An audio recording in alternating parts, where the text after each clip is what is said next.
Hai, jumpa lagi. So, soalan seterusnya, ada orang tanya saya, Tuan, kalau produk kecantikan nak guna interest apa? Ada macam-macam interest yang anda boleh pakai sebenarnya, okey?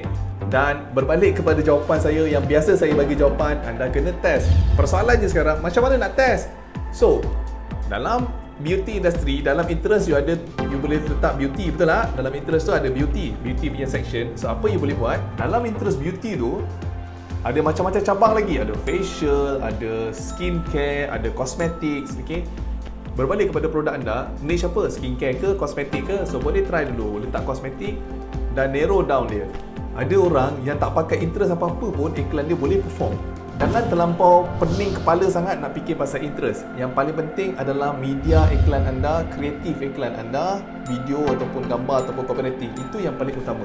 Okey, baik awak fikir, habiskan energi untuk fikir dekat benda tu berbanding you nak fikir apa interest nak pakai.